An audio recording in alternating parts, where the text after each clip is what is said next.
Жили-были старик да старуха.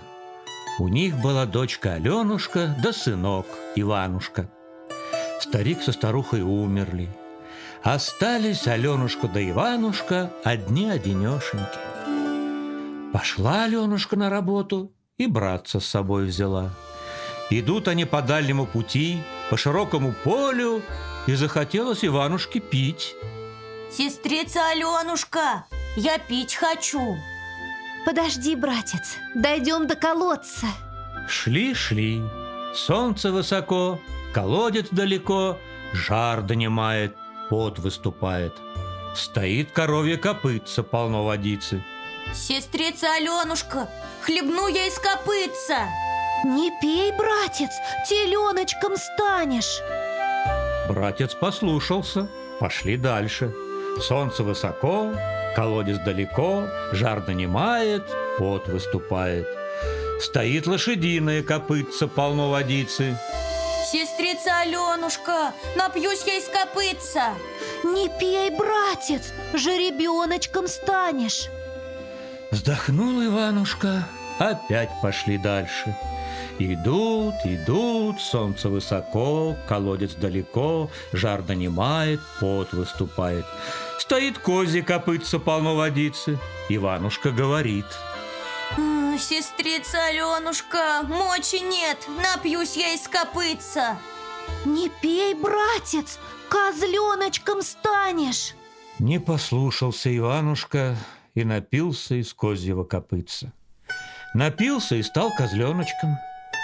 Зовет Аленушка братца, а вместо Иванушки бежит за ней беленький козленочек. Залилась Аленушка слезами, села на стажок, плачет, а козленочек возле нее скачет. В ту пору ехал мимо купец. О чем, краснодевица, плачешь? Рассказала ему Аленушка про свою беду. Купец ей говорит: «Поди за меня замуж, я одену тебя в злато-серебро, а козленочек с нами жить будет». Аленушка подумала и пошла за купца замуж. Стали они жить-поживать, и козленочек с ними живет. Ест и пьет с Аленушкой из одной чашки. Один раз купца не было дома. Откуда ни возьмись, приходит ведьма. Стала под Аленушкино окошко и так-то ласково начала звать ее купаться на речку. Привела ведьма Аленушку на реку, кинулась на нее, привязала Аленушке на шею камень и бросила ее в воду. А сама оборотилась Аленушкой, нарядилась в ее платье и пришла в ее хоромы. Никто ведьму не распознал, купец вернулся, и тот не распознал. Одному козленочку все было ведомо. Повесил он голову, не пьет, не ест. Утром и вечером ходит по бережку около воды и зовет: Аленушка, сестрица моя, выплынь на бережок. Узнала об этом ведьма и стала просить мужа: зарежь да зарежь козленочка. Купцу жалко было козленочка, привык он к нему. А ведьма так пристает, так упрашивает.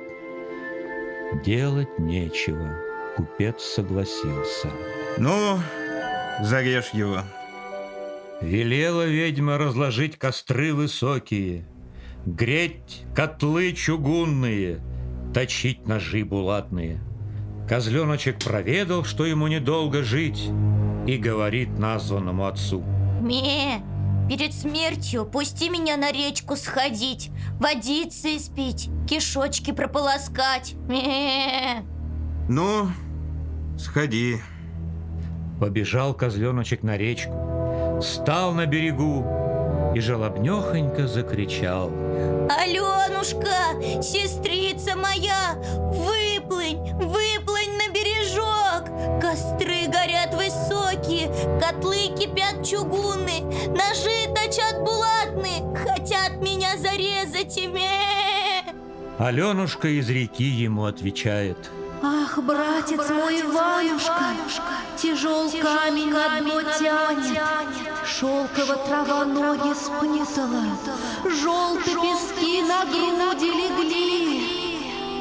А ведьма ищет козленочка, не может найти и посылает слугу.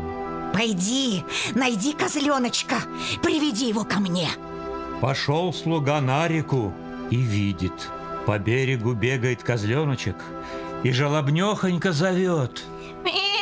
Аленушка, сестрица моя, выплынь на бережок. Костры горят высокие, котлы кипят чугунные, ножи точат булатные, хотят меня зарезать А из реки ему отвечают. Ах, братец мой Иванушка, тяжел камень на дно тянет, шелково трава ноги спутала, желтые пески на груди легли. Слуга побежал домой и рассказал купцу про то, что слышал на речке.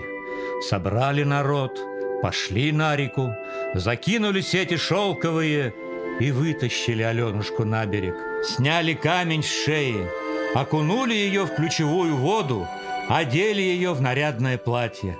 Аленушка ожила и стала краше, чем была.